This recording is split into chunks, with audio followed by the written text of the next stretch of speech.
My worst fear about going on a mission was having to eat crazy food.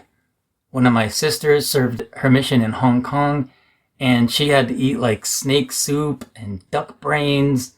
A brother served in Peru, and he told us stories about guinea pig soup where there was like a paw floating in it. And that's what I was scared of, that I would have to be polite and eat something disgusting. But food was not the problem.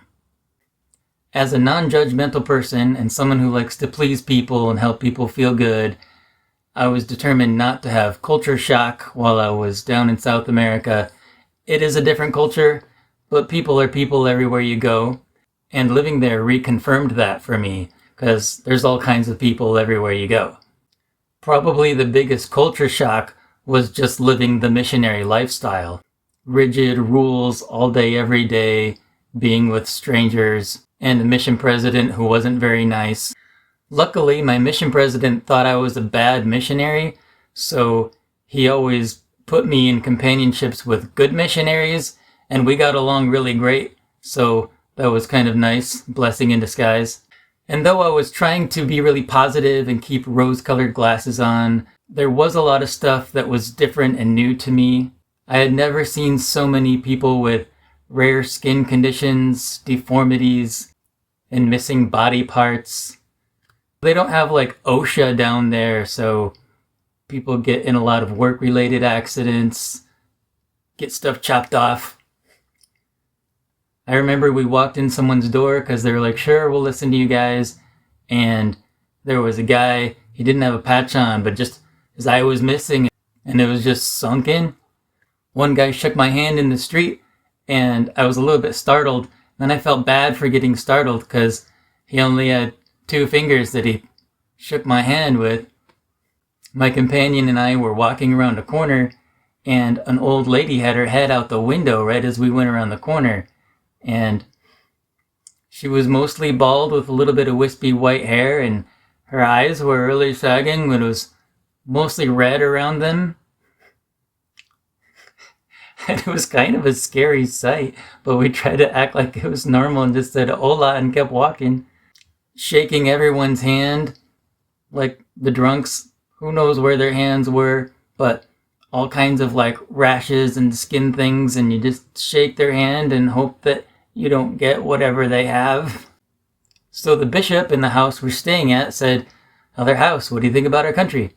And I was like, man, it's way better than I thought it would be, which I thought was a nice thing to say, but I guess it wasn't, because he was like, what, you thought we were a bunch of Indians running around with feathers in our hair and loincloths?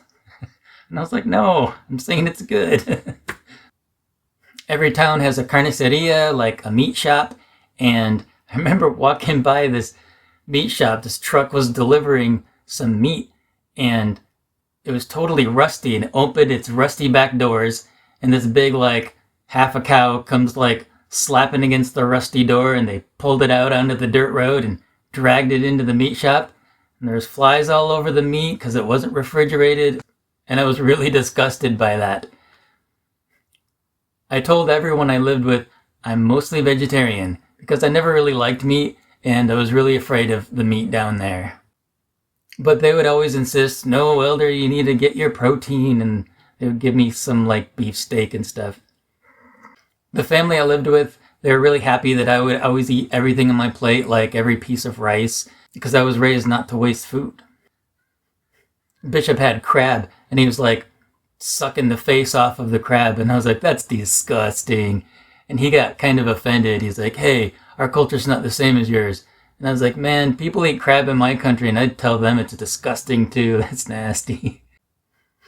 There was some really good food there. The mamita cooked us like cake de limon, like lemon cake and stuff, or calzones rotas, which is like this yummy fried dough with powdered sugar on it, or sopaipillas, like a scone, but with manjar or dulce de leche. It's like a caramel spread. That stuff was delicious. Sometimes people would like give us some when we visited them.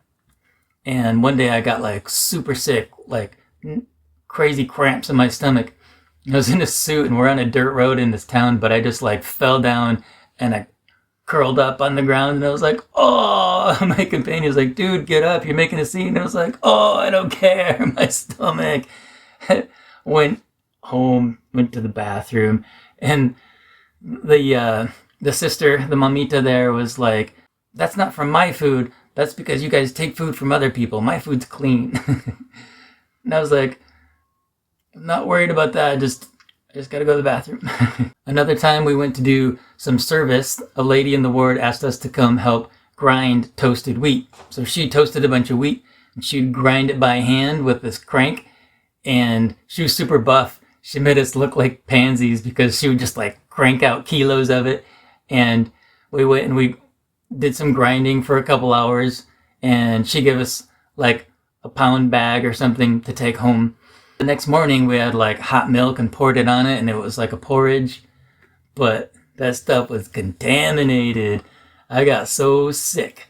And that same morning we had to take the bus to our district meeting. And while we were there, my face just got super pale. My companion's like, dude, you don't look good.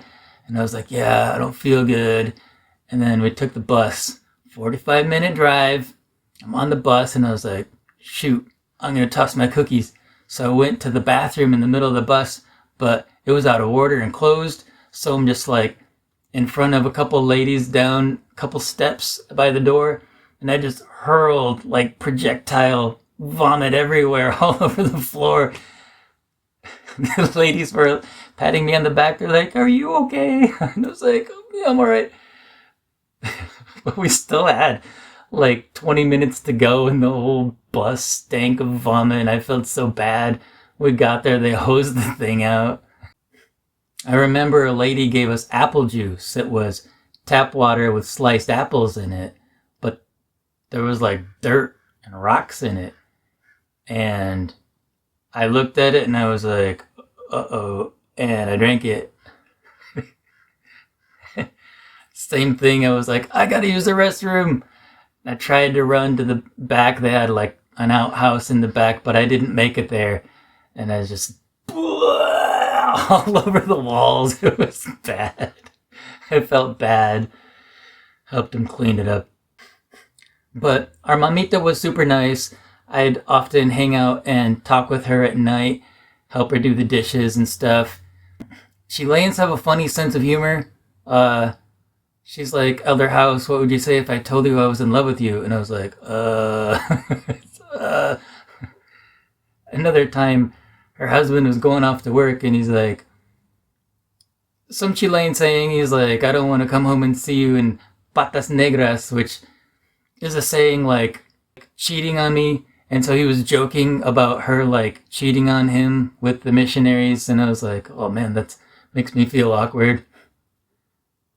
Or a bishop in my other area, we were in the middle of a meeting. He was sitting next to me. He started talking about this lady, and he's like, she looks sexy, right? And I was like, dude, what are you talking about? He's like married with kids. He's a bishop. I'm a missionary. And he's like, you know what I'm talking about. Sexo.